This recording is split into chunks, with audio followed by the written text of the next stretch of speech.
Después de que congelaron el fondo familiar, el padre del novio me llamó para que volara con él en su avión privado. Nunca imaginé que esas palabras saldrían de mi boca. Hoy, voy a contarte algo que nunca pensé que contaría. ¿Y si tú, por un segundo, sientes que esto te parece familiar? Solo te pido que dejes un like y te suscribas. Me va a ayudar a continuar desahogándome. Mi nombre es Lucía. Tengo 59 años. Viuda desde hace 3 meses, y hasta hace poco creía que conocía a mi familia. Vivía en una casa de 2 plantas en las afueras de Guadalajara, con paredes de adobe pintadas de amarillo ocre, que mi difunto esposo Álvaro había elegido porque decía que le recordaba a los girasoles de su infancia. El patio central olía eternamente a jazmines y tierra húmeda, y por las mañanas, el canto de los gorriones se mezclaba con el ruido lejano de los camiones de basura recorriendo la colonia. Era martes. Lo recuerdo porque los martes siempre preparaba pozole rojo para la cena, una tradición que mantuve incluso después de que Álvaro muriera de un infarto fulminante mientras podaba las bugambilias del jardín. Ese día, como todos los días desde el funeral, me levanté a las 6 de la mañana, me puse mi bata de algodón azul marino, la misma que llevaba usando desde hace 15 años, y caminé descalza hasta la cocina para preparar café de olla en la cafetera de peltre que había sido de mi madre. El silencio de la casa me envolvía como una manta pesada. Ya no había pasos apurados de Álvaro buscando sus llaves, ni su voz cantando rancheras mientras se afeitaba. Solo mis propios movimientos. El tintineo de la cuchara contra la taza, el siseo de la estufa de gas al encenderse, el crujido de mis rodillas al agacharme para sacar los platos del mueble bajo. Estaba revolviendo el café cuando escuché el portón de entrada abrirse. Pasos conocidos sobre los mosaicos del patio. Mi corazón se alegró por primera vez en semanas. «Mamá, necesitamos hablar», dijo Andrés, mi único hijo, apareciendo en el umbral de la cocina con Paula, su esposa, colgada del brazo como una enredadera posesiva. Paula llevaba un vestido entallado color coral que resaltaba su piel bronceada artificialmente, y esos zapatos de tacón que siempre hacían ruido contra el suelo como pequeños martillos. Su cabello rubio platinado estaba peinado hacia atrás en un chongo perfecto, sin un solo mechón fuera de lugar. Olía a perfume caro, de esos que venden en los centros comerciales exclusivos de la zona rosa. «Buenos días, mijos. ¿Café? Acabo de hacer», les dije, tratando de sonar alegre, aunque algo en sus expresiones me hizo sentir un nudo en el estómago. «No, gracias, suegra», respondió Paula con esa sonrisa forzada que siempre ponía cuando tenía que hablar conmigo, como si le dolieran los músculos de la cara. «De hecho, preferimos que te sientes. Tenemos que discutir algunas cosas importantes». Me senté en mi silla habitual, la de mimbre que Álvaro me había comprado en Tlaquepaque durante nuestro primer aniversario de bodas. Desde ahí podía ver el calendario de la Virgen de Guadalupe colgado en la pared, con la fecha de ayer marcada con un círculo rojo. El aniversario de nuestra boda número 32. Un día que había pasado en completa soledad. Andrés se aclaró la garganta, evitando mi mirada. Mi hijo, que de pequeño me decía, «Mami, cuando sea grande te voy a comprar una casa más bonita que esta». Ahora tenía las manos temblorosas y la frente sudorosa. «Mamá, la situación económica está complicada», comenzó, jugando nerviosamente con su anillo de matrimonio, con los gastos del funeral de papá, los trámites del testamento y, bueno, Paula y yo hemos estado revisando las finanzas familiares. Paula lo interrumpió con la autoridad de alguien acostumbrada a tomar las riendas. «No podemos seguir manteniéndote, Lucía. No es justo para nadie». Sus palabras me golpearon como un balde de agua helada. La taza de café se me resbaló de las manos y se estrelló contra el suelo de mosaico, derramando el líquido oscuro entre mis pies descalzos. «¿Mantenerme?», susurré, sin entender. Pero esta casa era mía, y de Álvaro. Era. Paula me cortó con sequedad, cruzándose de brazos. «Ahora es de mi esposo, y yo soy su esposa, y en esta casa ya no hay espacio para una mujer mayor, sin ingresos y con achaques». El mundo se inclinó ligeramente hacia un lado. Me aferré al borde de la mesa para no caerme. ¿Achaques? ¿Una mujer mayor? Yo, que había cuidado a Álvaro durante su última enfermedad sin dormir, que había criado a Andrés prácticamente sola mientras su padre construía el negocio de materiales de construcción que los había hecho prósperos. Pero yo ayudé a pagar esta casa. Trabajé en la papelería durante 20 años para... Eso fue hace mucho tiempo, suegra.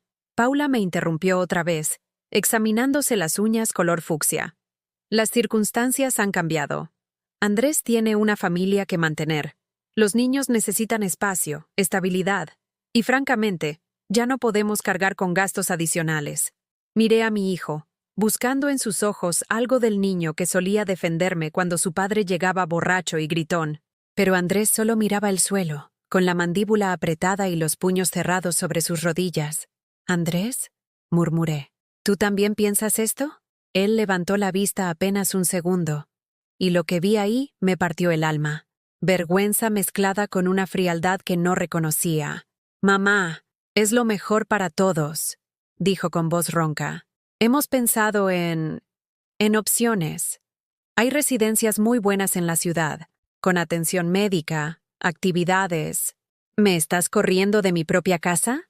Las palabras salieron como un grito ahogado. Paula suspiró con impaciencia, como si estuviera explicándole algo obvio a un niño necio. «No seas dramática, Lucía. Te estamos ofreciendo un lugar en el cuarto de planchado, temporalmente, hasta que podamos resolver la situación definitiva». El cuarto de planchado. Un espacio diminuto entre la lavadora y el trastero, sin ventanas, que olía eternamente a detergente y humedad. Ahí me querían meter, como a una mascota vieja que ya no servía pero que no tenían valor de abandonar en la calle. «Puedes llevarte lo indispensable», continuó Paula. «Una cama plegable, algunas ropas. Nada más. Necesitamos el espacio de tu recámara para el estudio de Andrés. Los negocios requieren concentración y privacidad». Andrés asintió sin mirarme. «Mi hijo, mi único hijo. El bebé que amamanté durante meses cuando nació prematuro, y que los doctores decían que no iba a sobrevivir. El niño que lloró en mis brazos durante semanas cuando su primer amor lo dejó. El joven que me pidió que le enseñara a cocinar para impresionar a Paula cuando comenzaron a salir. Me levanté lentamente, sintiendo como si mis piernas fueran de gelatina.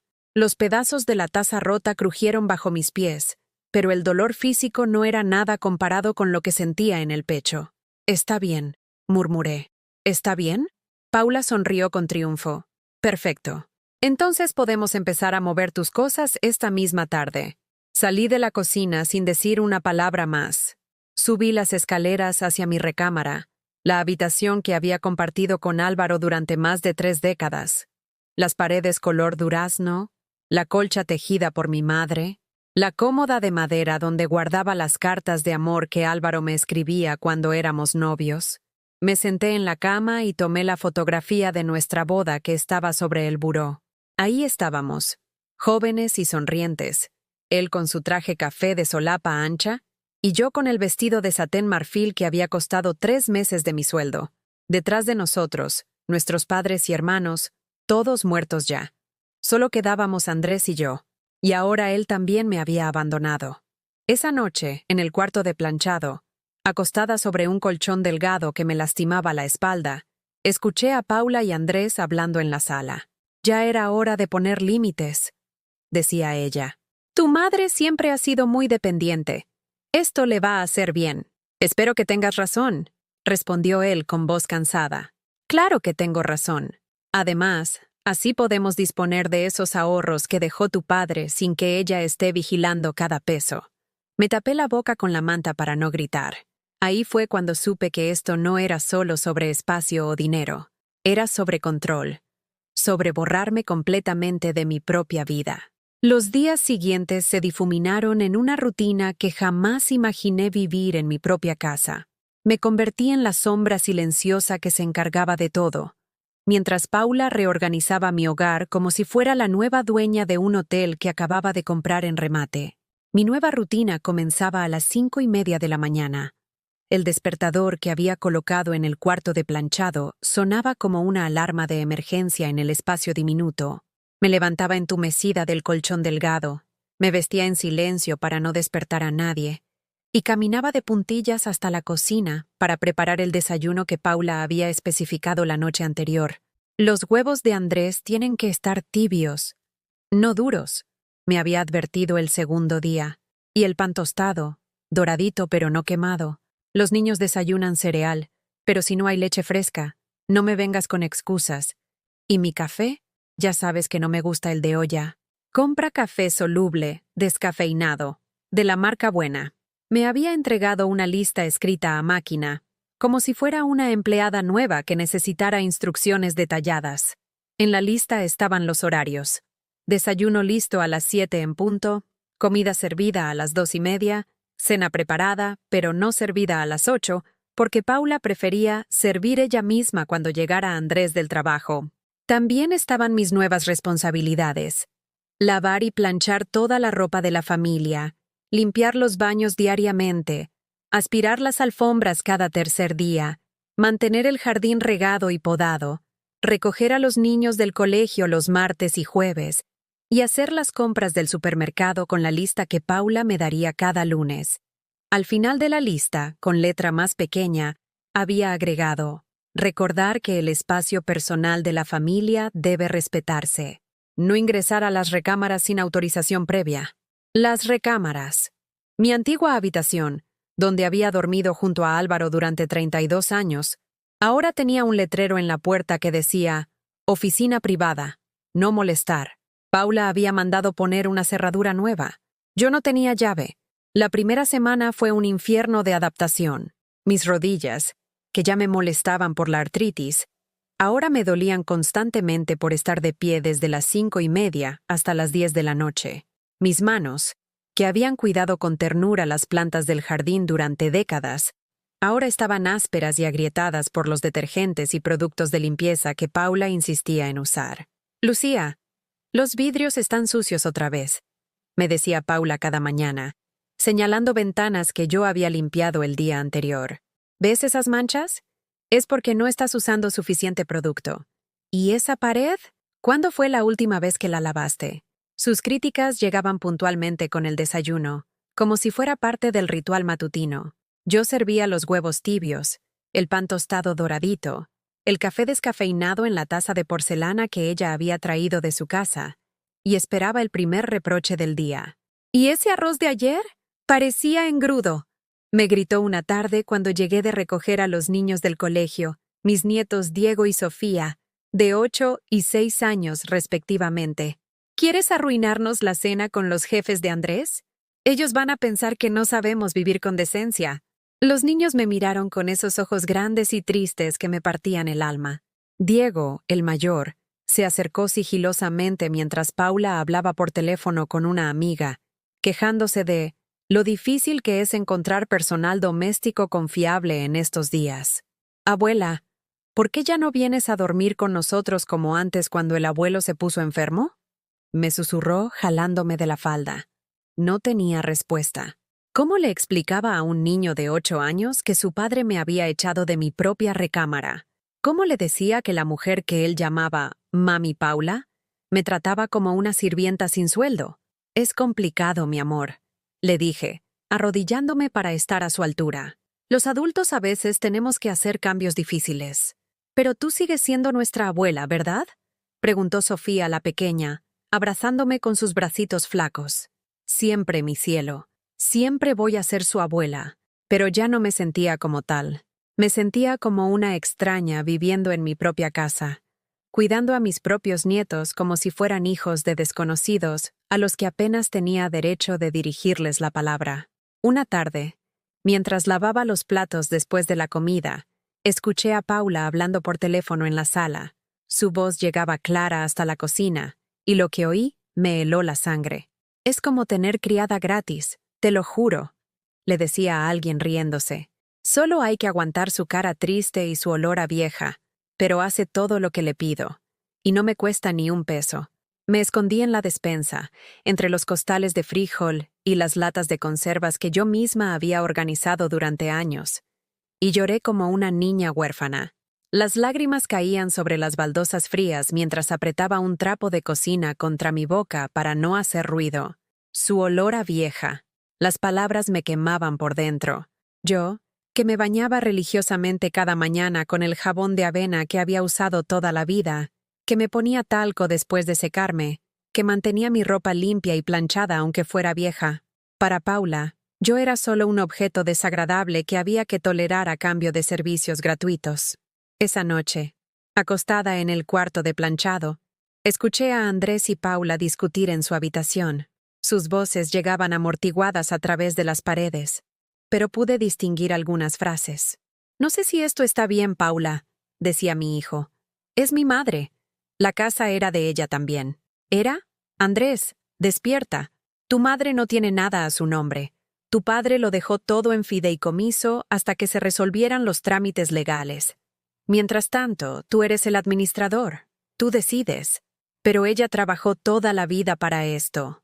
Para esto nada. Ella trabajó para mantenerlos mientras tu padre construía el negocio. El negocio que ahora es tuyo. La casa que ahora es tuya. El dinero que ahora es tuyo. ¿O prefieres seguir manteniendo a una mujer que ya no produce nada?» Hubo un silencio largo.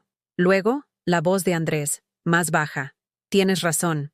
Es solo que a veces me siento culpable. La culpa es un lujo que no podemos permitirnos.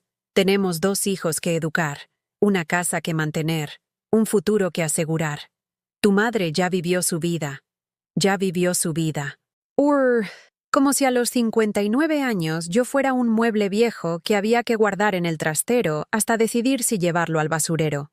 A la mañana siguiente, Paula me interceptó en la cocina antes de que pudiera empezar a preparar el desayuno.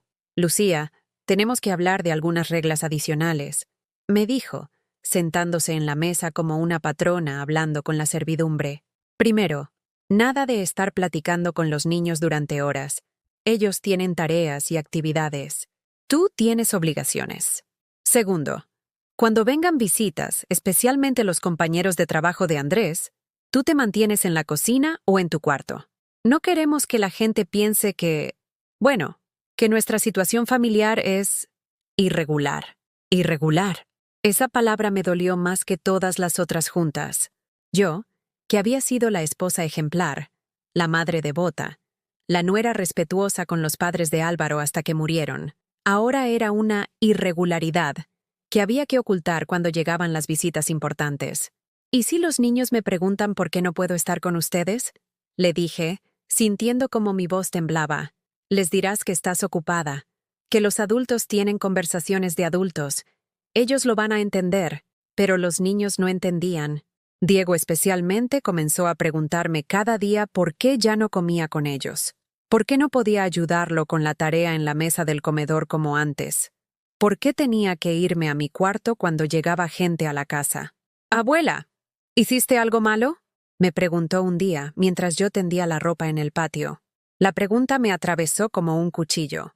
¿Qué había hecho mal? ¿Amar demasiado? ¿Confiar ciegamente? ¿Creer que la familia significaba algo más que conveniencia económica?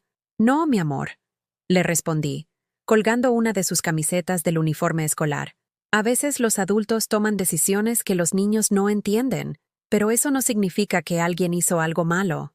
Entonces, ¿por qué mami Paula dice que eres una carga?»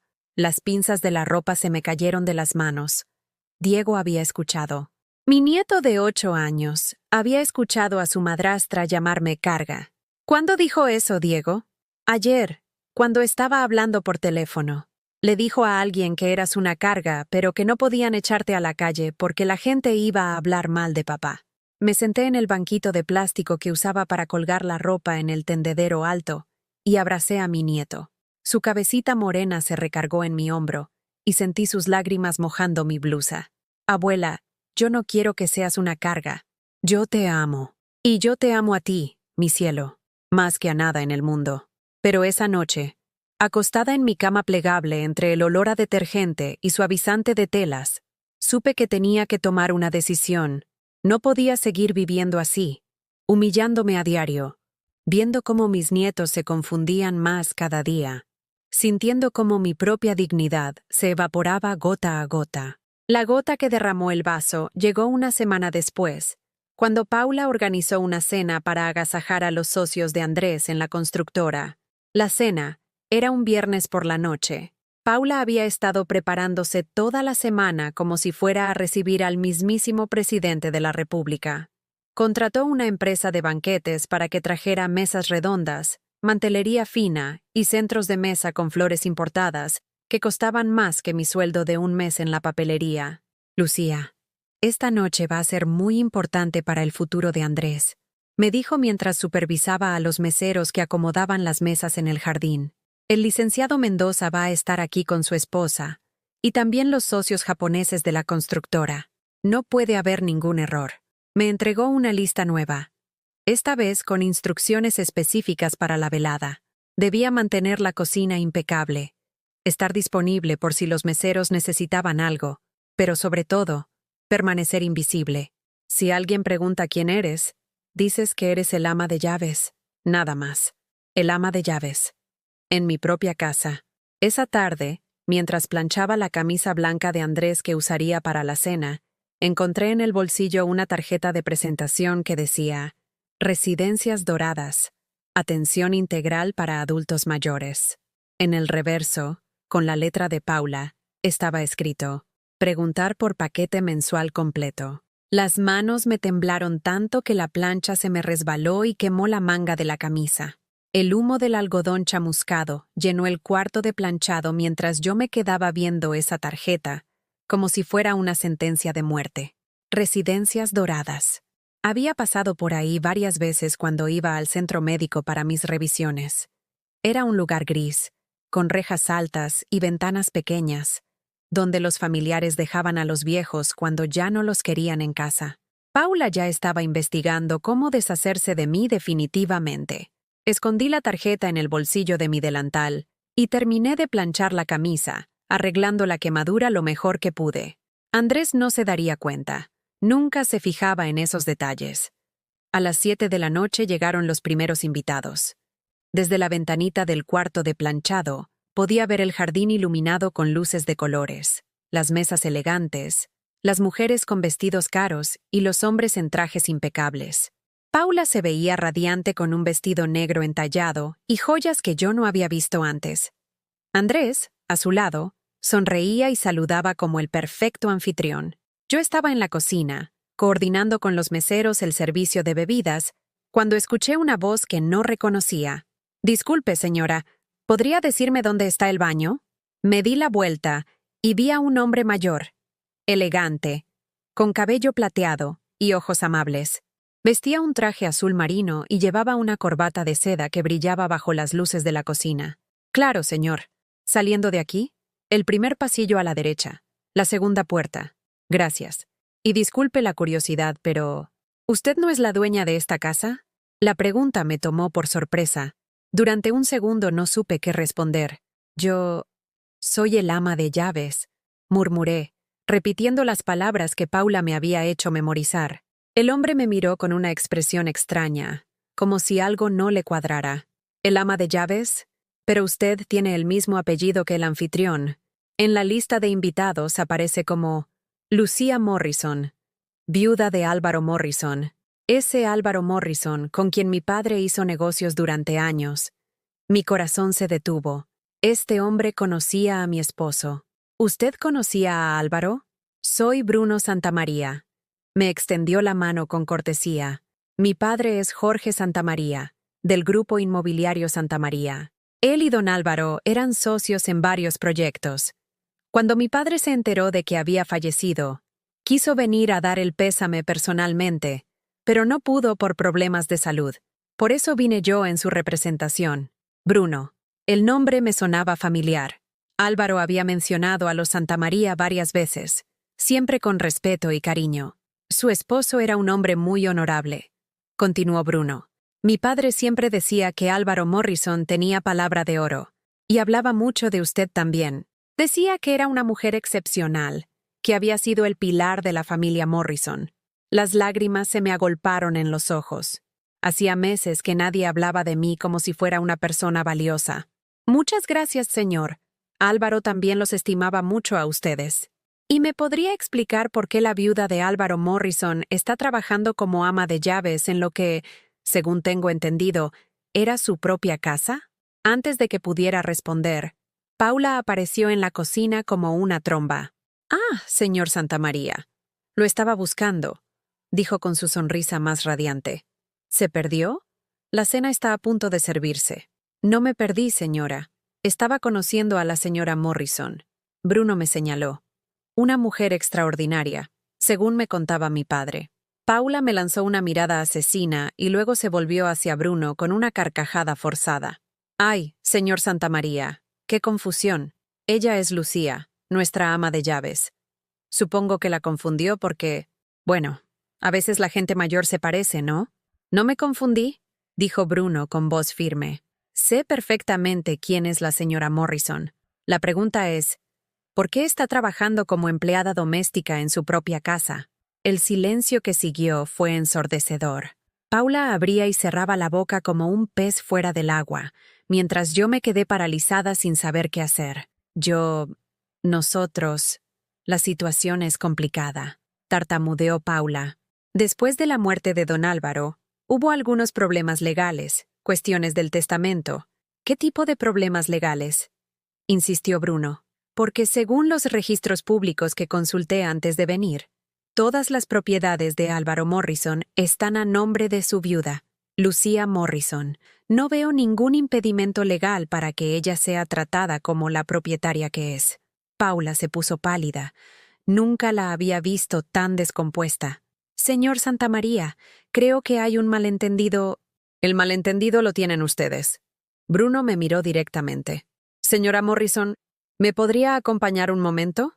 Me gustaría presentarla a mi prometida. Está en el jardín y le encantaría conocer a la viuda de don Álvaro». Miré a Paula, que me fulminaba con los ojos. Luego miré a Bruno, que me sonreía con genuina amabilidad.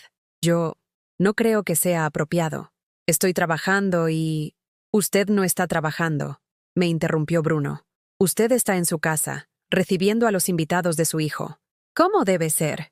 Me quitó el delantal de las manos con suavidad y me ofreció el brazo. «¿Me permite?» Caminamos hacia el jardín mientras Paula se quedaba en la cocina, probablemente planeando cómo explicarle a Andrés lo que había pasado. Los invitados nos miraron con curiosidad cuando Bruno me presentó como la señora Lucía Morrison, viuda del respetado empresario Álvaro Morrison y propietaria de esta hermosa casa. La prometida de Bruno, una joven dulce llamada Andrea, me saludó con tanto cariño que por un momento olvidé la humillación de los últimos meses. «Don Bruno me ha contado tanto sobre la amistad de su suegro con el esposo de usted», me dijo. «Debe haber sido un hombre extraordinario». «Lo era», susurré, sintiéndome por primera vez en meses como una persona digna de conversación. Pero la paz duró poco. Andrés se acercó con una sonrisa forzada y cara de pánico. «Mamá, ¿qué estás haciendo aquí? Los meseros necesitan ayuda en la cocina». «Su madre está exactamente donde debe estar», dijo Bruno con autoridad, «recibiendo a los invitados en su casa. Es que hay un pequeño malentendido». Andrés tartamudeó. «Mi madre. Ella prefiere mantenerse en la cocina. Le gusta sentirse útil». Bruno lo miró con una expresión que no toleraba mentiras. «Joven, yo conozco a su padre desde hace muchos años. Sé perfectamente cuál era la situación económica y legal de esta familia. Y le puedo asegurar que no hay ninguna razón para que la viuda de Álvaro Morrison sea tratada como empleada doméstica». En ese momento apareció Paula, ya repuesta de la sorpresa inicial, con una sonrisa venenosa. «Señor Santamaría, me parece que está causando una situación incómoda. La familia Morrison tiene sus propias dinámicas. Y francamente, no creo que sean asunto de extraños». «¿Extraños?». Bruno se irguió en toda su estatura. «Mi familia y los Morrison han sido socios durante más de 20 años. Don Álvaro me conocía desde que yo era adolescente, y él jamás habría permitido que su esposa fuera tratada de esta manera. Don Álvaro ya no está aquí para opinar». Paula respondió con frialdad. «¿Y las cosas han cambiado?». «Sí, han cambiado». Bruno me tomó de la mano. Y no para bien. Se dirigió hacia el resto de los invitados y levantó su copa de vino.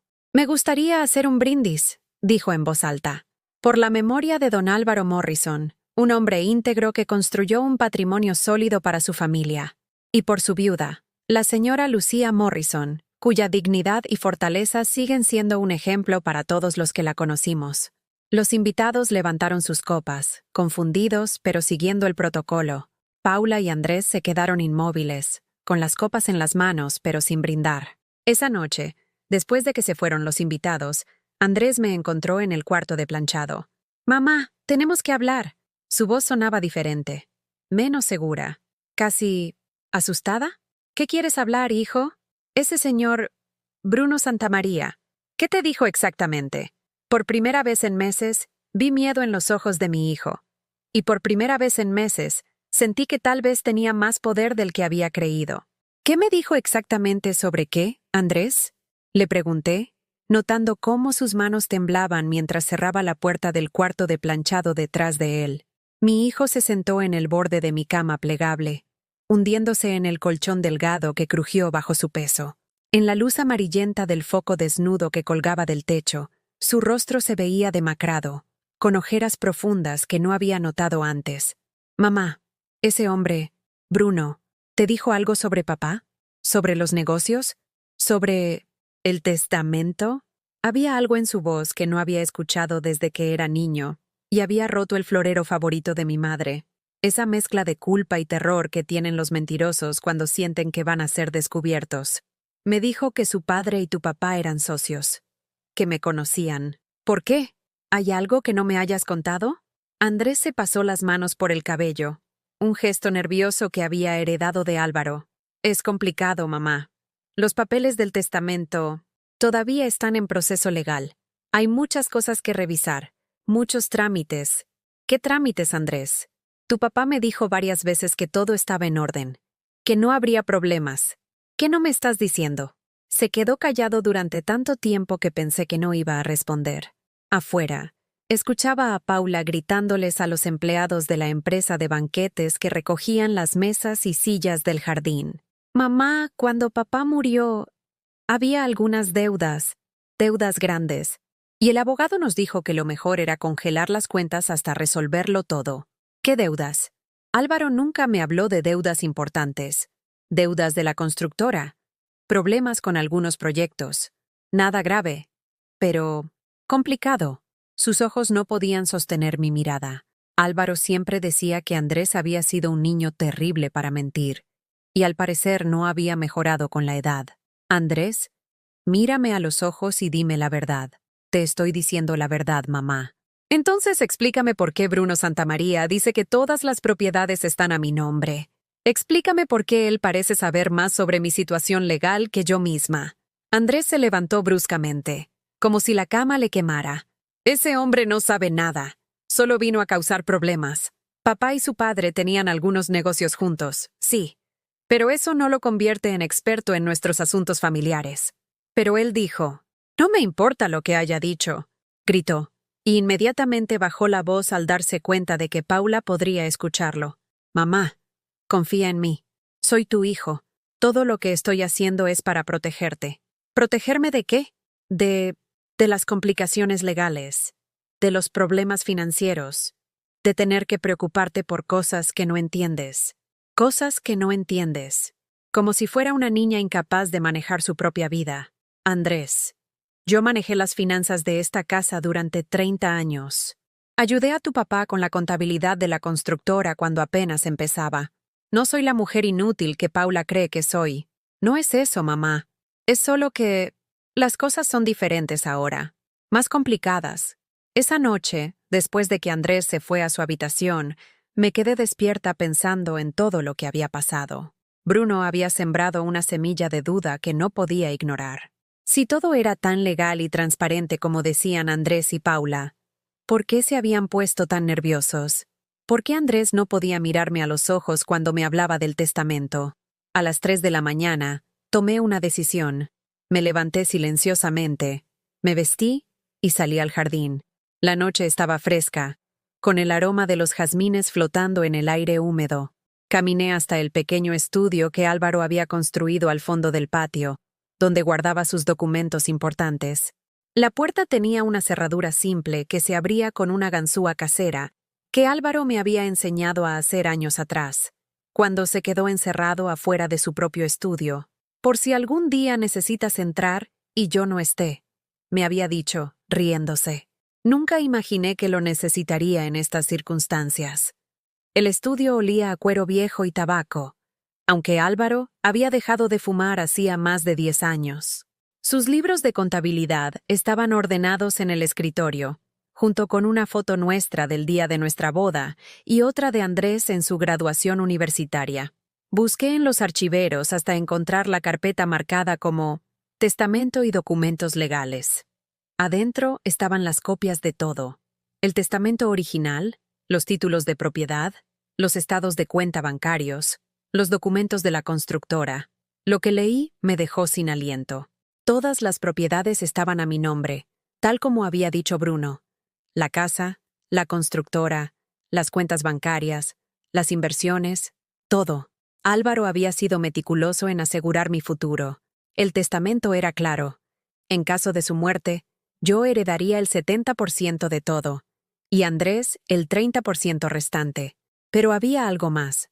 Una nota manuscrita de Álvaro, fechada apenas un mes antes de su muerte. Lucía, si estás leyendo esto, es porque ya no estoy contigo. Quiero que sepas que todo lo que construimos está a tu nombre, porque confío en tu juicio más que en el de nadie. Andrés es un buen hijo, pero Paula tiene demasiada influencia sobre él. No dejes que te convenzan de que no tienes derechos. Esta casa es tuya. El dinero es tuyo. La constructora es tuya. Tú decides qué hacer con todo. Te amo. Y espero que seas feliz. Álvaro. Las lágrimas corrían por mi cara mientras leía las palabras de mi esposo muerto. Él había previsto exactamente lo que estaba pasando. Había tratado de protegerme incluso desde la tumba. Saqué copias de todos los documentos importantes en la fotocopiadora pequeña que Álvaro usaba para la oficina, y guardé los originales de vuelta en su lugar. Luego regresé al cuarto de planchado con las copias escondidas en mi bata. A la mañana siguiente, mientras preparaba el desayuno, escuché a Paula hablando por teléfono en la sala. Sí, fue un desastre total, le decía a alguien. Ese entrometido de Santa María casi arruina todo el plan. Andrés está nerviosísimo. Dice que tal vez deberíamos acelerar lo de la residencia antes de que la vieja se dé cuenta de algo. Se me cayó la taza de café que estaba sirviendo. No creo que sepa nada, continuó Paula. Pero Bruno Santamaría sí sabe. Y si empieza a hacer preguntas, o peor aún, si le dice a Lucía que revise los papeles originales, se nos acabó el negocito. El negocito. Así llamaba a robar mi herencia. ¿Que cómo lo solucionamos? Fácil. Mañana mismo hablamos con el director de Residencias Doradas. Le decimos que Lucía está empezando a mostrar signos de demencia, que es peligroso que viva sola. Una vez que esté internada, será mucho más fácil que Andrés tome control legal de todo. Las manos me temblaron tanto que tuve que apoyarme en la encimera para no caerme.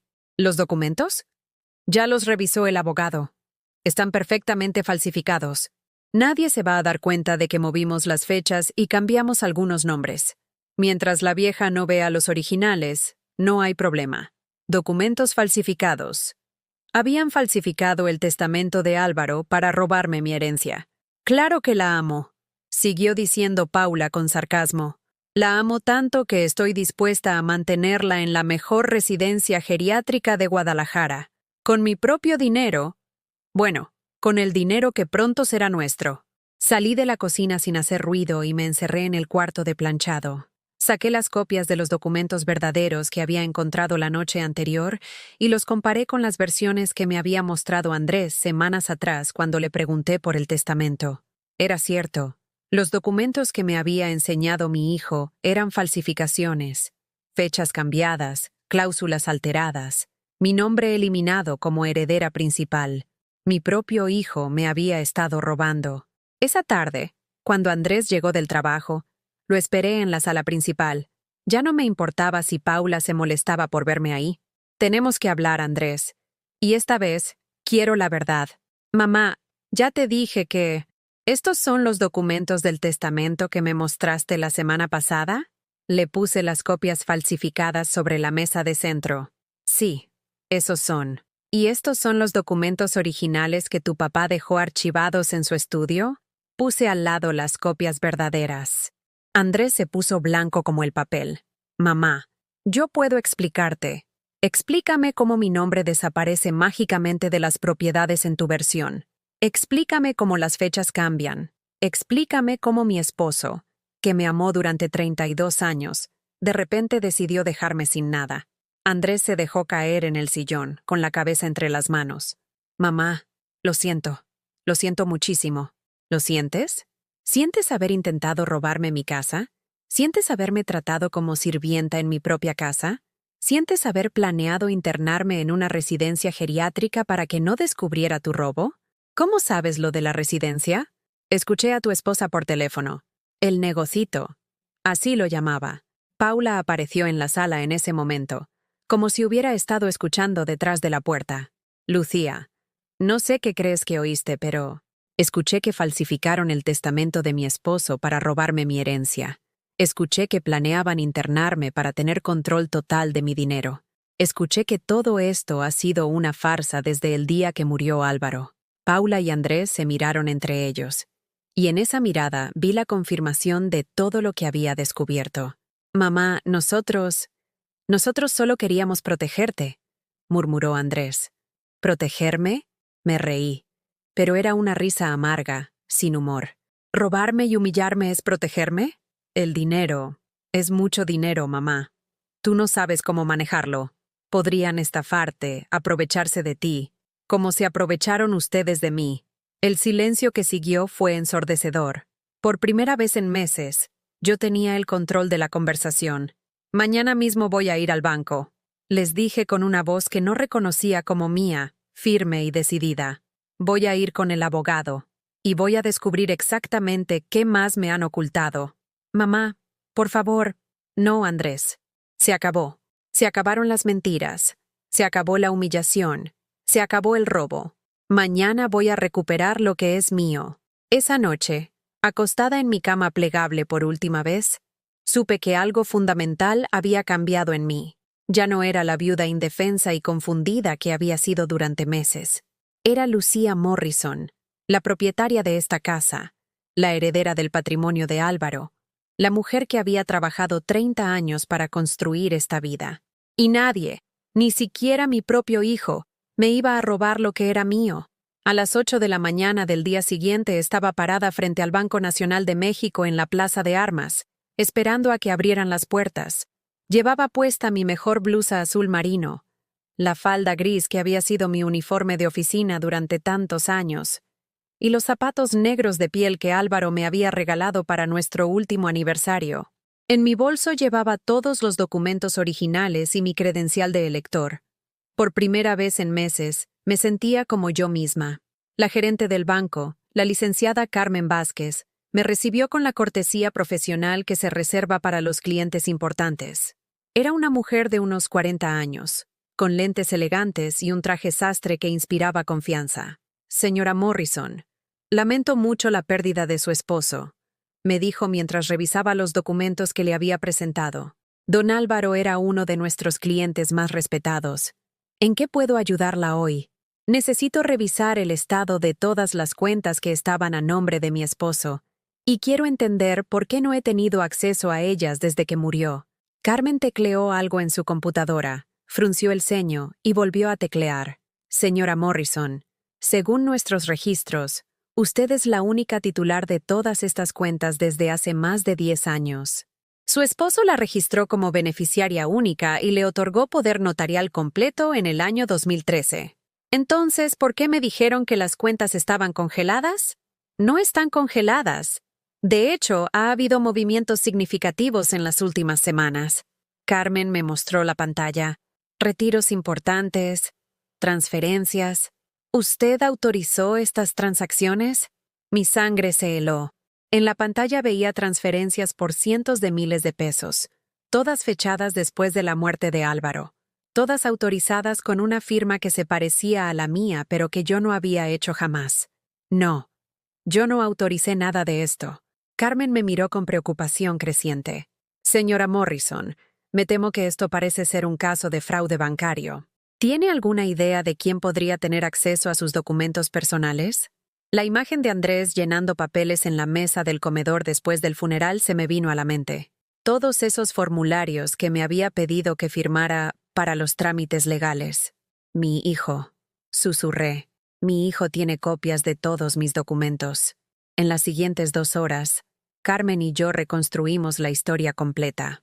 Andrés había usado las firmas que yo había puesto en los supuestos documentos legales para hacer transferencias a una cuenta nueva que había abierto a su nombre. Había vaciado sistemáticamente las cuentas de ahorros. Había tomado dinero de las inversiones, incluso había hipotecado propiedades usando documentos falsificados. El total sustraído asciende a aproximadamente 2.800.000 pesos, me informó Carmen. Pero tengo buenas noticias. Como usted es la única titular legítima de las cuentas, podemos revertir todas estas transacciones. Sin embargo, necesitaremos presentar una denuncia por fraude ante las autoridades. ¿Denuncia? ¿Contra mi hijo? Señora Morrison, entiendo que es una situación muy difícil, pero estamos hablando de un delito grave. Su hijo cometió fraude, falsificación de documentos y apropiación indebida. Si no presenta la denuncia, él podría seguir usando sus documentos para más transacciones fraudulentas. Me quedé en silencio durante varios minutos, procesando la magnitud de lo que estaba descubriendo. No solo me habían robado mi dignidad y mi hogar, me habían robado mi futuro económico. ¿Cuánto queda en las cuentas? Después de las transacciones fraudulentas, aproximadamente 300.000 pesos entre todas las cuentas. Pero como le dije, podemos recuperar todo lo demás. 300.000 pesos. Una fortuna para la mayoría de la gente, pero una fracción de lo que Álvaro y yo habíamos ahorrado durante décadas de trabajo. Quiero congelar todas las cuentas inmediatamente, le dije, y quiero cambiar todas las contraseñas y claves de acceso. Nadie más debe poder tocar ese dinero. Por supuesto. También le recomiendo que cambie las cerraduras de su casa y que revise todos los documentos legales que tenga archivados. Si su hijo tuvo acceso a sus papeles bancarios, es probable que también tenga copias de otras cosas importantes. 1 hora después, salí del banco con un sobre lleno de documentos, números de denuncia y una nueva tarjeta de débito que solo yo conocía. Por primera vez en meses, tenía dinero en mis manos. Dinero que era mío, que nadie me podía quitar, que nadie podía usar para controlarme. Mi primera parada fue la cerrajería de don Tomás, el mismo hombre que había instalado las cerraduras originales de mi casa hacía 15 años. Era un señor mayor, de bigote blanco y manos expertas, que siempre había sido amable conmigo. Doña Lucía, ¿cómo está usted? Siento mucho lo de don Álvaro. Era un buen hombre. Gracias, don Tomás. Necesito que me cambie todas las cerraduras de la casa. Todas. Las puertas principales, las del jardín, el estudio, todo. ¿Hubo algún problema de seguridad? Sí, le dije simplemente. Un problema muy grave de seguridad.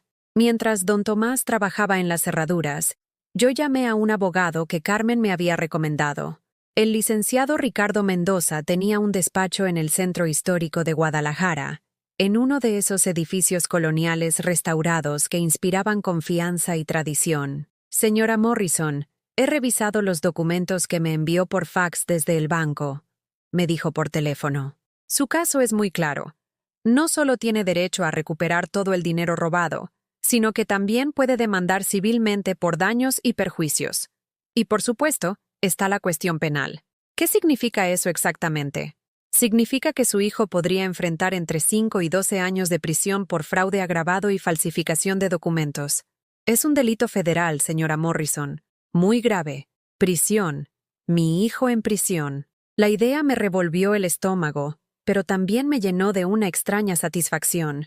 Durante meses había permitido que me humillaran, que me robaran, que me trataran como basura. Ahora tenía el poder de hacer que pagaran por todo lo que me habían hecho. ¿Cuánto tiempo tengo para decidir si presento los cargos penales? Legalmente, tiene hasta 6 años para presentar la denuncia. Pero le recomiendo que actúe pronto. Mientras más tiempo pase, más difícil será recuperar el dinero que ya gastaron. A las 4 de la tarde regresé a casa con las llaves nuevas y una sensación de poder que no había experimentado en años. Don Tomás había hecho un trabajo perfecto. Las cerraduras brillantes contrastaban con la madera vieja de las puertas, como símbolos de un nuevo comienzo. Andrés y Paula llegaron a las 5:30 como todos los días. Los escuché desde la cocina tratando de abrir la puerta principal. ¿Qué carajo? Oí gritar a Paula. ¿Por qué no funciona la llave? Golpearon la puerta con fuerza. ¡Mamá! ¡Mamá! ¡Abre la puerta!, gritaba Andrés. Terminé de prepararme una taza de té de manzanilla, la primera que hacía para mí misma en meses, y caminé lentamente hacia la puerta principal. A través del vidrio emplomado podía ver sus siluetas, agitadas y confundidas. Mamá, por favor, abre. No sabemos qué pasó con las cerraduras. Andrés sonaba desesperado. Abrí la puerta, pero mantuve puesta la cadena de seguridad, dejando solo una rendija por la que podían verme. Las cerraduras funcionan perfectamente, les dije con tranquilidad. Simplemente cambié las llaves. ¿Cambiaste las llaves? Paula se veía furiosa. ¿Estás loca? Esta es nuestra casa. No, Paula. Esta es mi casa. Y a partir de ahora, solo las personas que yo invite pueden entrar. Mamá, por favor, no seas ridícula. Andrés trató de sonar calmado. Ábrete la puerta. Podemos hablar de lo que te moleste. Pero no nos dejes afuera como criminales. ¿Criminales? Me reí. Qué palabra tan interesante, especialmente viniendo de alguien que robó casi 3 millones de pesos de las cuentas bancarias de su madre. El silencio que siguió fue absoluto. Incluso los pájaros parecían haber dejado de cantar. Mamá, ¿fuiste al banco? La voz de Andrés era apenas un susurro. Fui al banco. Hablé con la gerente. Revisé todas las transacciones. Vi todas las transferencias que hiciste con mi dinero. Vi todas las firmas falsificadas. Lo sé todo, Andrés. Paula empezó a golpear la puerta con los puños. Ábrete inmediatamente. Tengo derecho a entrar. Mis hijos están adentro. Tus hijos están en el colegio hasta las 6. Y cuando lleguen podrán entrar a ver a su abuela. Pero tú y Andrés ya no viven aquí. No puedes echarnos, gritó Paula. Andrés es tu hijo. Somos familia. La familia no roba. La familia no miente. La familia no trata de internar a sus madres en asilos para robarles su herencia. Andrés se desplomó contra la puerta. Mamá, por favor, podemos explicarte todo. Podemos arreglarlo. Devolvemos el dinero, cambiamos las cosas, empezamos de nuevo. Ya no, hijo, ya no. Cerré la puerta y puse todos los seguros. Sus gritos y súplicas continuaron durante más de 1 hora. Pero yo me senté en mi sala, en mi sillón favorito que había sido de mi madre, bebiendo mi té de manzanilla y sintiendo por primera vez en meses que estaba en casa, en mi sala, con mi dinero, con mi dignidad. Cuando llegaron los niños del colegio, les abrí la puerta inmediatamente. Abuela, Diego corrió a abrazarme. Mamá y papá están afuera, muy enojados. Dicen que no los dejas entrar. Es cierto, mi amor. Tu papá y tu mamá ya no van a vivir aquí. ¿Por qué?, preguntó Sofía, con lágrimas en los ojos. Porque a veces los adultos toman decisiones que lastiman a otras personas. Y cuando eso pasa, hay consecuencias. ¿Nosotros también tenemos que irnos? Los senté a ambos en el sofá y los tomé de las manos. Ustedes son mis nietos. Esta casa siempre va a ser su casa, pero su papá y su mamá van a tener que encontrar otro lugar donde vivir. ¿Es por algo malo que hicieron? Sí, mi amor, algo muy malo. Esa noche, después de darles de cenar a los niños y ayudarlos con la tarea, después de bañarlos y acostarlos en sus camas por primera vez en meses, me senté en mi habitación recuperada. La cama matrimonial que Álvaro y yo habíamos compartido durante décadas se sentía inmensa sin él, pero ya no se sentía vacía. Se sentía mía. En el buró estaba la fotografía de nuestra boda y la nota manuscrita que había encontrado en el estudio. Tomé la nota y la leí otra vez. No dejes que te convenzan de que no tienes derechos. Esta casa es tuya. El dinero es tuyo. La constructora es tuya. Tú decides qué hacer con todo. Por primera vez desde su muerte, sentí que Álvaro estaría orgulloso de mí. Por primera vez en meses, dormí toda la noche de corrido. Los siguientes 3 días fueron una extraña mezcla de paz y tensión. Durante el día, cuidaba a mis nietos con una tranquilidad que no había sentido en meses. Los llevaba al parque, cocinábamos juntos, Hacíamos la tarea en la mesa del comedor sin prisa ni interrupciones. Por las tardes, Andrés y Paula aparecían en la puerta como fantasmas desesperados, tocando el timbre, gritando, suplicando. Yo ya no les abría. El jueves por la mañana, mientras Diego y Sofía desayunaban cereales con leche fresca que yo había comprado con mi propio dinero, sonó el teléfono. Era Bruno Santamaría. Señora Morrison, espero no molestarla. Mi padre quiere conocerla personalmente. ¿Sería posible que viniera a almorzar con nosotros mañana? Tenemos algunas cosas importantes que comentarle sobre los negocios que tenía con don Álvaro. Por supuesto, señor Santamaría. Será un placer. Excelente. Si le parece bien, pasamos por usted a las 12 del día. Y señora Morrison, mi padre está muy preocupado por su situación. Creo que va a tener propuestas interesantes que hacerle. Esa tarde, después de dejar a los niños en casa de mi vecina doña Carmen para que pudieran hacer la tarea sin interrupciones, regresé para encontrarme con una sorpresa desagradable. Paula había logrado treparse por la barda del jardín trasero y estaba sentada en una de las sillas del patio, fumando un cigarro como si fuera la dueña del lugar. «Hola, suegra», me dijo con una sonrisa venenosa cuando me vio salir por la puerta de la cocina. «Tenemos que hablar». «No tenemos nada de qué hablar, Paula. Y estás invadiendo mi propiedad». «¿Tu propiedad?», se rió con amargura. «Lucía, querida, creo que no entiendes la situación real. Sí, quizá los papeles están a tu nombre, pero Andrés es tu hijo, tu único hijo. ¿De verdad crees que vas a arruinar su vida por un berrinche de vieja celosa? ¿Berrinche? ¿Robarme 3 millones de pesos es causa de berrinche? Nosotros no te robamos nada. Usamos el dinero de la familia para gastos de la familia, para los niños, para la casa, para el futuro de todos. ¿No es eso lo que hubiera querido Álvaro? Se levantó de la silla y caminó hacia mí con pasos lentos y calculados, como una depredadora acercándose a su presa. Además, piénsalo bien, si presentas cargos contra Andrés, él va a ir a la cárcel. ¿Y qué va a pasar con Diego y Sofía? ¿Quieres que crezcan sabiendo que su abuela metió a su papá en prisión? ¿Quieres ser la bruja malvada de su historia? Sus palabras me dolieron porque sabía que tenía razón en parte. Los niños sufrirían, pero también sabía que no podía permitir que la chantajeara emocionalmente. Los niños van a estar bien, conmigo. ¿Contigo? Paula soltó una carcajada cruel. Lucía, por favor, eres una mujer de casi 60 años, sin trabajo, sin experiencia criando niños solos. ¿Crees que algún juez te va a dar la custodia de 2 menores cuando hay padres jóvenes y capaces disponibles? Padres que son criminales. Padres que cometieron un error tratando de asegurar el futuro de sus hijos. Muy diferente a ser criminales de carrera. Se acercó más, tanto que pude oler su perfume caro mezclado con el olor del cigarro. Pero no tiene que llegar a eso, suegra querida. Podemos arreglar esto fácilmente. Devolvemos el dinero poco a poco, con intereses si quieres. Andrés busca otro trabajo. Nos mudamos a una casa más pequeña. Y tú puedes quedarte aquí, en tu casa, con todas las comodidades. Solo que ahora con respeto, con el lugar que te mereces como matriarca de la familia. ¿Y a cambio? A cambio no presentas ninguna denuncia. Todo queda en familia. Los niños siguen teniendo a su papá. Tú sigues teniendo a tu hijo, y todos vivimos en paz. Me quedé callada durante un largo momento, considerando su propuesta. Era tentadora, lo admito. La idea de recuperar a mi familia, de que los niños no sufrieran, de que todo volviera a ser como antes, pero mejor. ¿Y cómo sé que no lo van a volver a hacer? ¿Cómo sé que puedo confiar en ustedes? Porque ya no tendrían cómo hacerlo. Tú mantienes el control de todas las cuentas, todos los documentos.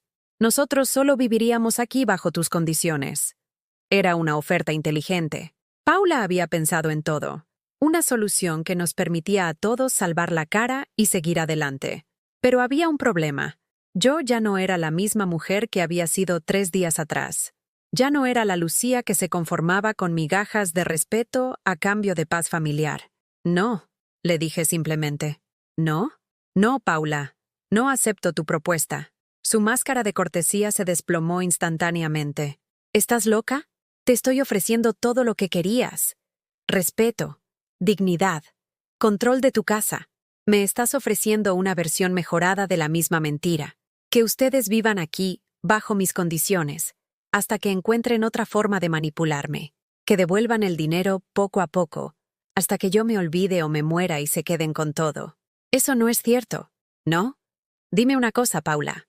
En estos 3 días que han estado afuera de la casa, ¿han buscado trabajo? ¿Han buscado un lugar donde vivir? ¿Han hecho algo para resolver su situación de forma independiente? Su silencio fue respuesta suficiente. Han estado esperando a que yo cediera. Han estado contando con que mi amor por los nietos fuera más fuerte que mi amor propio. Y tenían razón. Hasta hace 3 días. Lucía, piénsalo bien. Ya lo pensé. La respuesta es no. Paula tiró el cigarro al suelo y lo pisoteó con furia. Está bien, suegra. Si quieres guerra, tendrás guerra. Pero te advierto, nosotros también tenemos cartas que jugar.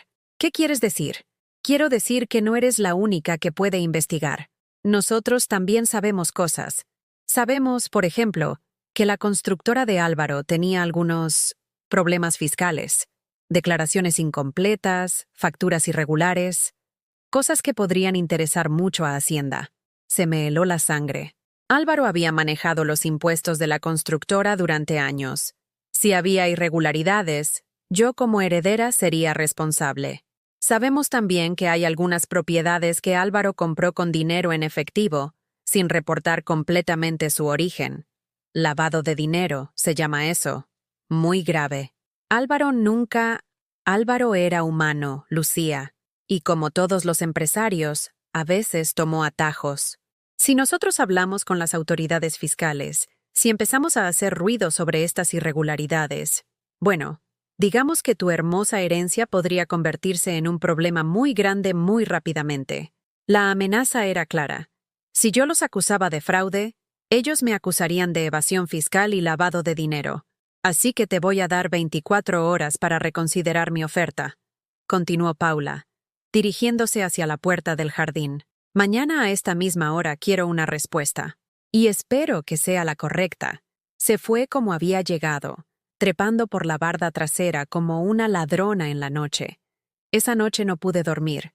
Las amenazas de Paula daban vueltas en mi cabeza como un disco rayado.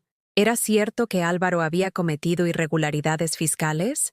¿Era posible que al heredar sus bienes también heredara sus problemas legales?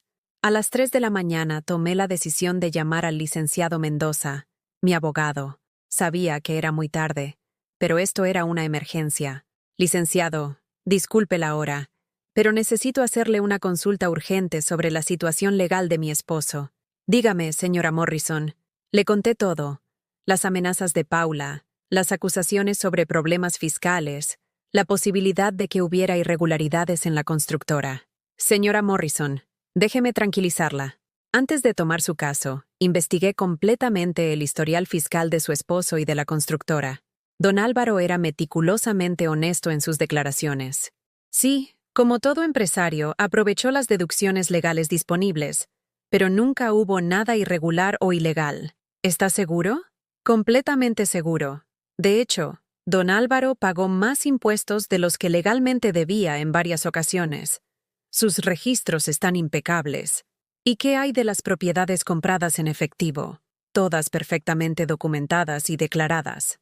Su esposo guardaba meticulosamente todos los comprobantes, todas las fuentes de ingresos. No hay nada de qué preocuparse. El alivio que sentí fue enorme. Entonces, ¿las amenazas de Paula no tienen fundamento? Ninguno. Es más, si ella presenta acusaciones falsas ante Hacienda, ella misma podría enfrentar cargos por denuncia falsa y difamación. Colgué el teléfono sintiéndome fuerte nuevamente. Paula había jugado su última carta y era un farol. A la mañana siguiente me desperté temprano. Me vestí con mi mejor traje sastre gris, el que había usado para las reuniones importantes cuando trabajaba en la papelería, y esperé a que llegaran los Santamaría. Jorge Santamaría era un hombre de 70 años, elegante y distinguido, con ojos inteligentes que me recordaron inmediatamente a Álvaro. Llegó acompañado de Bruno en un Mercedes azul marino que brillaba bajo el sol de mediodía. «Señora Morrison», me dijo tomando mis manos entre las suyas, No sabe cuánto he deseado conocerla. Álvaro hablaba tanto de usted que siento que ya somos viejos amigos. Durante el almuerzo en uno de los restaurantes más elegantes de Guadalajara, Jorge me contó historias de su amistad con mi esposo que me hicieron reír y llorar a la vez. Pero hacia el final de la comida, la conversación tomó un giro más serio. Señora Morrison, Bruno me contó sobre su situación familiar. Es deplorable, imperdonable. Ha sido difícil, señor Santamaría. Lo imagino, pero vengo a ofrecerle algo que espero pueda ayudarla. Como sabe, Álvaro y yo teníamos varios proyectos juntos. Proyectos que quedaron incompletos cuando él falleció. Me gustaría invitarla a ser mi socia en el desarrollo inmobiliario más importante de mi carrera. Me mostró planos y fotografías de un complejo residencial de lujo en Puerto Vallarta. La inversión inicial sería de 5 millones de pesos. Su retorno, en 18 meses, sería de 15 millones. Pero más importante que el dinero, señora Morrison, sería el honor de trabajar con la viuda de mi querido amigo. 15 millones de pesos. Suficiente dinero para asegurar mi futuro y el de mis nietos para siempre. Es una propuesta muy generosa, señor Santamaría, pero necesito tiempo para pensarlo. Por supuesto, pero no demasiado tiempo. Estas oportunidades no esperan. Cuando regresé a casa esa tarde, Paula ya estaba esperándome en el jardín delantero, sentada en el capó de un auto rentado. Se acabó el plazo, suegra. ¿Cuál es tu respuesta? La miré durante un largo momento, recordando todo lo que había sufrido, todo lo que había perdido, todo lo que había recuperado. Mi respuesta es muy simple, Paula.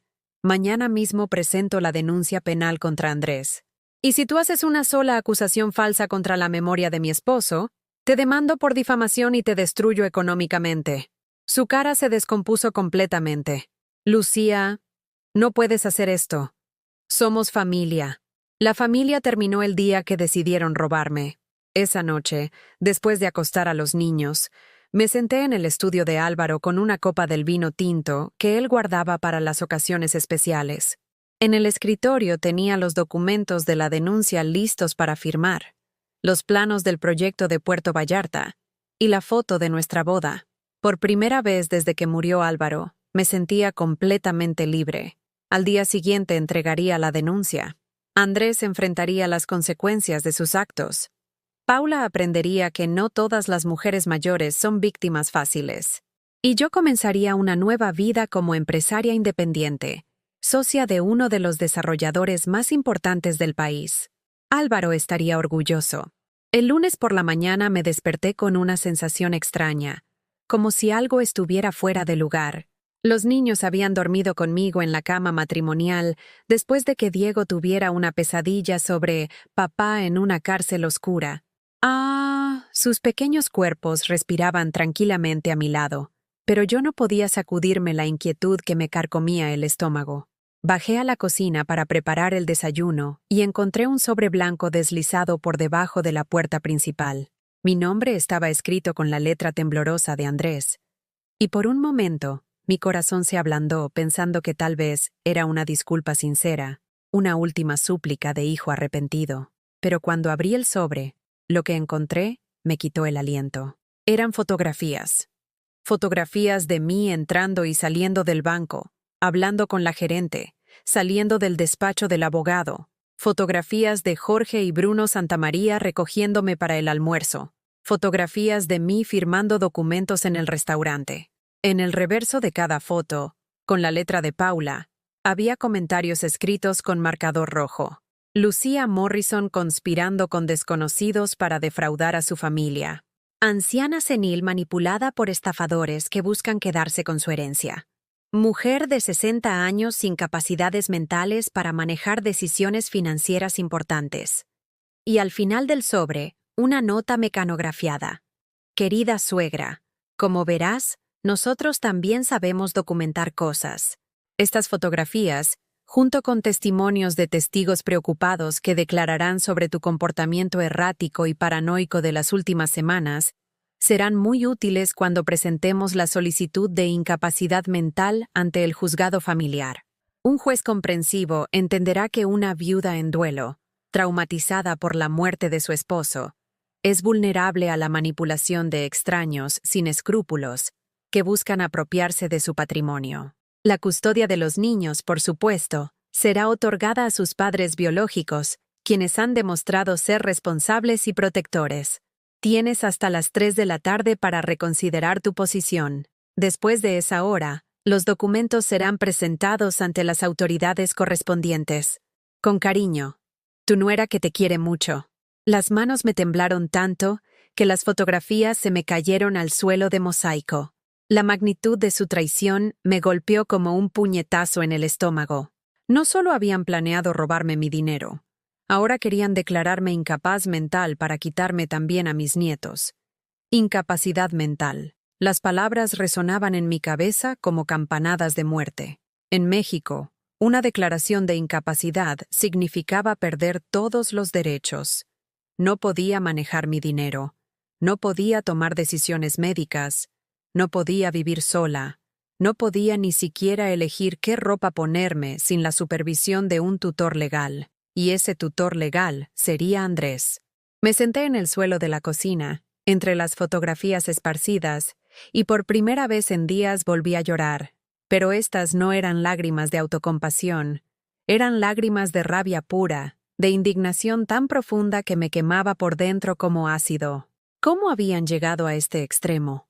¿Cómo mi hijo, el bebé que había cargado en mis brazos durante noches enteras cuando tenía cólicos, había llegado al punto de querer destruirme completamente? El sonido de pasos pequeños en las escaleras me sacó de mi espiral de dolor. Diego apareció en la cocina en pijama, frotándose los ojos con los puñitos. «Abuela, ¿por qué estás llorando? ¿Te duele algo?» Me sequé las lágrimas rápidamente y recogí las fotografías del suelo. «No es nada, mi amor. Solo que a veces los adultos nos ponemos tristes. ¿Es porque papá y mamá siguen enojados contigo?» La inocencia en su pregunta me partió el corazón. ¿Cómo le explicaba a un niño de 8 años que sus padres estaban tratando de destruir a su abuela? Es complicado, Diego, pero quiero que sepas que sin importar lo que pase, yo siempre voy a amarte a ti y a tu hermana. ¿Nos van a separar? La pregunta me atravesó como una lanza. Con solo 8 años, Diego ya intuía que algo terrible estaba por suceder. «No lo voy a permitir», le dije. Y mientras pronunciaba esas palabras, supe que haría cualquier cosa para cumplirlas. Después de desayunar con los niños y dejarlos viendo caricaturas, me encerré en el estudio de Álvaro y llamé al licenciado Mendoza. «Licenciado, necesito verlo urgentemente. Han surgido complicaciones graves». «Por supuesto, señora Morrison. ¿Puede venir a mi oficina en 1 hora?» «Ahí estaré». Le llevé las fotografías y la nota de Paula. El abogado las revisó con el ceño fruncido, ajustándose los lentes cada vez que encontraba algo particularmente perturbador. «Señora Morrison, esto es muy serio. Un juicio de incapacidad puede ser extremadamente peligroso, especialmente si tienen testigos dispuestos a declarar en su contra». «Pero es ridículo. Yo estoy perfectamente sana mentalmente. Cualquier evaluación psicológica lo demostraría. Por supuesto que está sana. Pero los juicios de incapacidad no siempre se basan en evaluaciones objetivas. Si logran presentar un caso convincente de que usted ha sido víctima de manipulación, de que ha tomado decisiones financieras irracionales, de que su comportamiento ha sido errático. ¿Y qué puedo hacer? Necesitamos actuar inmediatamente. Primero, vamos a presentar una denuncia por extorsión contra su nuera. Esta carta constituye una amenaza directa. Segundo, necesitamos conseguir evaluaciones psicológicas y médicas independientes que certifiquen su capacidad mental. Tercero, necesitamos prepararnos para un juicio que podría ser muy sucio. Salí del despacho del abogado sintiendo como si caminara por arenas movedizas. Cada paso que daba hacia adelante me hundía más profundo en un pantano legal que no entendía completamente, pero había algo más que necesitaba hacer. Llamé a Jorge Santamaría. «Señor Santamaría, necesito hablar con usted urgentemente sobre la situación con mi familia. Han surgido complicaciones que podrían afectar nuestra potencial sociedad.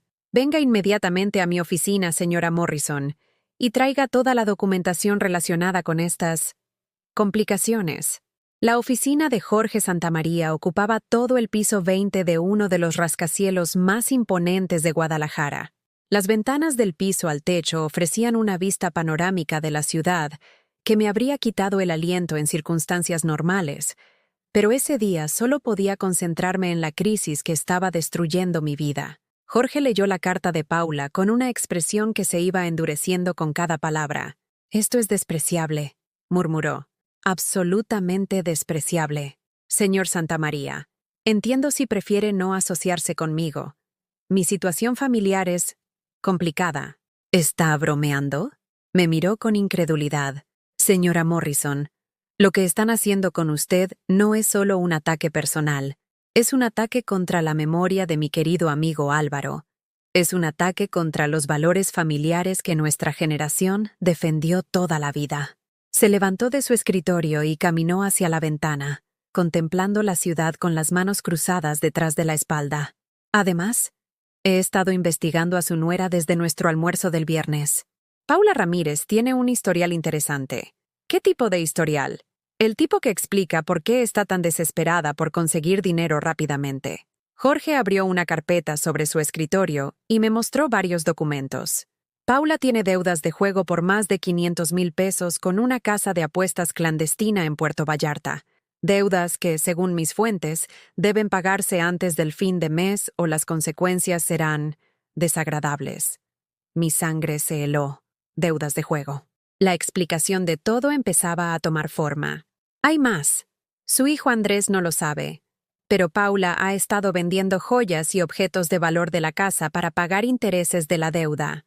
Incluso vendió el reloj de oro de Álvaro, el que usted le regaló por su aniversario de bodas número 25. El reloj de Álvaro. Mi regalo más preciado para él. Lo había vendido como si fuera chatarra. También ha estado teniendo una aventura con el dueño de la casa de apuestas, un hombre llamado David Morales. Según parece, la relación comenzó como una forma de conseguir crédito adicional para sus apuestas, pero se ha complicado. Jorge me mostró fotografías de Paula entrando y saliendo de un hotel con un hombre mayor, moreno, con cadenas de oro y ropa llamativa. David Morales no es precisamente un hombre paciente cuando se trata de cobrar deudas. Si Paula no consigue el dinero pronto, tanto ella como su familia podrían estar en peligro físico real. Todo encajaba. La desesperación de Paula, su agresividad, su determinación de conseguir mi dinero a cualquier costo. No era solo codicia, era supervivencia. ¿Mi hijo sabe algo de esto? No creo. Según mis investigadores, Andrés genuinamente cree que está ayudando a asegurar el futuro financiero de su familia. Paula lo ha manipulado tan expertamente como a usted. Me quedé en silencio durante varios minutos, procesando toda esta información. Mi hijo no era el villano de esta historia. Era otra víctima de Paula, igual que yo. Señor Santamaría, ¿qué sugiere que haga? Sugiero que juguemos con las mismas reglas que ellos, señora Morrison. Ellos han decidido hacer este conflicto público y sucio. Nosotros podemos ser igual de públicos y mucho más efectivos. ¿Qué quiere decir? Jorge sonrió por primera vez desde que había llegado, pero era una sonrisa fría, calculadora. Quiero decir que mañana por la mañana, antes de que Paula pueda presentar su solicitud de incapacidad, nosotros vamos a presentar una denuncia penal contra ella por extorsión, fraude, adulterio y poner en riesgo la seguridad de menores al exponerlos a criminales peligrosos. ¿Y Andrés? A su hijo le vamos a ofrecer una oportunidad de salvación. Si coopera con nosotros, si testifica contra Paula, si se divorcia inmediatamente y busca ayuda psicológica, no presentaremos cargos en su contra. Puede conservar la custodia de los niños y empezar una nueva vida libre de la influencia tóxica de esa mujer. La propuesta era tentadora, pero algo en mi estómago se revolvía. Usar las mismas tácticas sucias que habían usado conmigo se sentía como traicionar mis propios valores. ¿Y si él no coopera? Entonces él también enfrentará cargos penales. Y usted solicitará la custodia completa de los niños basándose en que ambos padres son criminales convictos. Esa noche, de regreso en casa, acosté a los niños temprano y me senté en el patio trasero con una copa de vino.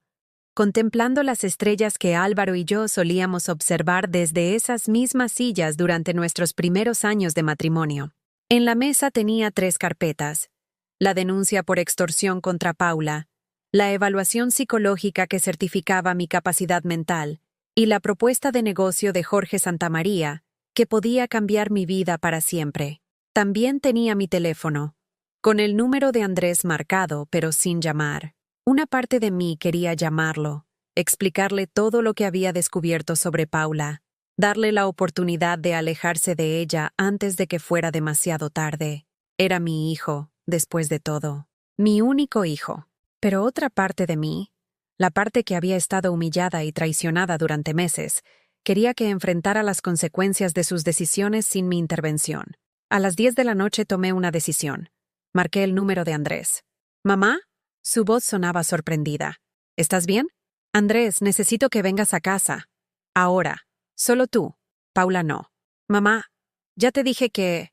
«Andrés, o vienes solo en los próximos 30 minutos, o mañana por la mañana tanto tú como Paula van a enfrentar cargos penales que los van a meter en prisión durante años. Tú decides». Hubo un silencio largo del otro lado de la línea. «Voy para allá». Colgué el teléfono y esperé. Era hora de que mi hijo conociera toda la verdad sobre la mujer que había elegido sobre su propia madre. Y era hora de que eligiera, de una vez por todas, de qué lado de esta guerra quería estar. Andrés llegó exactamente 29 minutos después de mi llamada.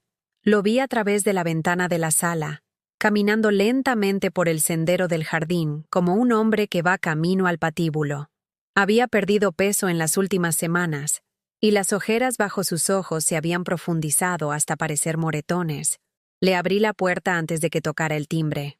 «Pasa», le dije simplemente. Se sentó en el sillón donde había crecido viendo caricaturas los sábados por la mañana, donde había hecho la tarea durante la secundaria, donde Álvaro y yo le habíamos dado el sermón sobre las drogas cuando cumplió 15 años. Pero ahora parecía un extraño en su propia casa de la infancia. «Mamá, sé que las cosas se han salido de control. Andrés, antes de que digas nada más, necesitas ver esto». Puse sobre la mesa de centro las fotografías de Paula con David Morales. Su rostro se descompuso completamente al ver la primera imagen. ¿Qué es esto? Tu esposa con su amante, el dueño de una casa de apuestas clandestina en Puerto Vallarta. Siguieron los documentos sobre las deudas de juego, las joyas vendidas, el reloj de su padre convertido en dinero para apuestas perdidas. Andrés tomó cada documento con manos temblorosas, leyendo en silencio mientras su mundo se desmoronaba pieza por pieza. «No puede ser cierto», murmuró. «Paula me dijo que había vendido algunas cosas porque necesitábamos dinero para los gastos de los niños. 500,000 pesos en deudas de juego, Andrés. Y según mis fuentes, si no paga antes de fin de mes, tanto ella como ustedes van a estar en peligro real». Mi hijo se cubrió la cara con las manos. «Dios mío, ¿qué he hecho? ¿Qué hemos hecho? Han intentado robarme mi herencia para pagar las deudas de juego de tu esposa. Han falsificado documentos legales. Han planeado declararme incapaz mental. Han puesto a mis nietos en riesgo al exponerlos a criminales peligrosos. Mamá, yo no sabía nada de esto. Te juro por la memoria de papá que no sabía nada de las apuestas, del amante, de las deudas. Pero sí sabías del fraude bancario, sí sabías de los documentos falsificados, sí sabías que me estaban robando». Andrés asintió lentamente, sin poder mirarme a los ojos. Paula me convenció de que era lo mejor. Me dijo que tú no tenías experiencia manejando tanto dinero, que podrían estafarte, que era nuestra responsabilidad protegerte. ¿Y tratarme como sirvienta era parte de protegerme? Eso fue idea de Paula. Dijo que si te manteníamos ocupada no pensarías tanto en el dinero, que te sentirías útil. ¿Y planear internarme en una residencia geriátrica también era para protegerme? Andrés se quebró completamente. Las lágrimas corrían por su cara mientras su cuerpo se sacudía con sollozos que parecían salir desde el fondo de su alma. «Perdón, mamá. Perdón, perdón, perdón. No sé qué me pasó. No sé cómo dejé que llegáramos a esto». Lo miré llorar durante varios minutos, sintiendo una mezcla extraña de dolor y compasión. Era mi hijo, mi bebé, pero también era el hombre que había participado en la destrucción sistemática de mi dignidad. ¿La amas?, le pregunté finalmente. ¿A Paula? Yo no lo sé. Creía que sí, pero ahora que veo todo esto, no sé si alguna vez conocí realmente a la mujer con la que me casé. ¿Amas a tus hijos? Más que a mi propia vida. Entonces escúchame muy bien, Andrés. Tienes una oportunidad de salvarte. Una sola oportunidad. Le expliqué la propuesta de Jorge Santamaría: cooperar con las autoridades, divorciarse de Paula, buscar ayuda psicológica y empezar una nueva vida. Si haces esto, no presento cargos en tu contra. Puedes conservar la custodia de los niños. Puedes reconstruir tu vida. ¿Y si no lo hago? Entonces mañana por la mañana tanto tú como Paula van a ser arrestados. Los niños pasarán a mi custodia. Y tú pasarás los próximos años en prisión. Andrés se quedó en silencio durante tanto tiempo que pensé que se había quedado dormido. Finalmente levantó la cabeza. ¿Podrías perdonarme algún día? La pregunta me desarmó completamente. Durante meses había fantaseado con este momento. Había imaginado que le diría todo lo que había sentido, todo el dolor que me había causado. Pero ahora que lo tenía frente a mí, quebrado y arrepentido, solo sentía cansancio. No lo sé, Andrés, pero sé que quiero intentarlo. Por Diego y Sofía. Por la memoria de tu padre. Por lo que alguna vez fuimos como familia. ¿Qué necesitas que haga? Durante las siguientes 2 horas planificamos todo. Andrés regresaría a casa, haría las maletas de los niños, y les diría a Paula que se iba con ellos por unos días para pensar las cosas. No le diría nada sobre lo que habíamos descubierto. A la mañana siguiente, se presentaría en la oficina del licenciado Mendoza para firmar su declaración completa sobre el fraude. Después, iría directo a presentar la demanda de divorcio. ¿Qué le digo a Paula cuando se dé cuenta de que me fui? Nada. Deja que se preocupe. Deja que sienta lo que se siente cuando alguien que amas desaparece sin explicación. Andrés se fue a las 2 de la mañana. Lo abracé en la puerta, y por un momento volvió a ser mi niño pequeño que me pedía perdón por haber roto algo valioso. Pero había roto algo más que un objeto. Había roto la confianza. Y eso iba a tomar mucho más tiempo en sanar. Una semana después, sentada en la terraza de mi nueva casa en Puerto Vallarta, viendo el atardecer sobre el Océano Pacífico, recibí una llamada de Jorge Santamaría. Señora Morrison, tengo noticias excelentes. Paula fue arrestada esta mañana. Además de los cargos de extorsión y fraude, las autoridades encontraron evidencia de que estaba ayudando a David Morales a lavar dinero a través de transacciones falsas. ¿Y David Morales? También arrestado. Al parecer, las deudas de juego de Paula eran solo la punta del iceberg. Había toda una operación de lavado de dinero funcionando a través de su casa de apuestas. Me recosté en mi silla de playa, sintiendo como si un peso enorme hubiera sido levantado de mis hombros. ¿Cuánto tiempo van a estar en prisión? Paula probablemente entre 8 y 12 años. Morales podría enfrentar cadena perpetua por crimen organizado. Colgué el teléfono y llamé a los niños, que estaban construyendo castillos de arena en la playa privada de mi nueva casa. Diego y Sofía habían sido sorprendentemente resilientes. Después de las primeras semanas de confusión y lágrimas, habían comenzado a adaptarse a su nueva vida. Andrés los visitaba cada fin de semana, y poco a poco estábamos reconstruyendo algo que se parecía a una familia funcional. Andrés había cumplido su palabra. Se había divorciado de Paula, había comenzado terapia psicológica, había conseguido un trabajo honesto en una firma de contabilidad. Ya no era el hombre arrogante y manipulado que había vivido en mi casa durante esos meses terribles. Era alguien nuevo, alguien que estaba aprendiendo a vivir con las consecuencias de sus decisiones, pero también con la posibilidad de redención. 2 meses después de mudarme a Puerto Vallarta, Jorge Santamaría se convirtió oficialmente en mi socio comercial. El proyecto inmobiliario estaba superando todas las proyecciones, y mi inversión inicial de 5 millones ya se había duplicado.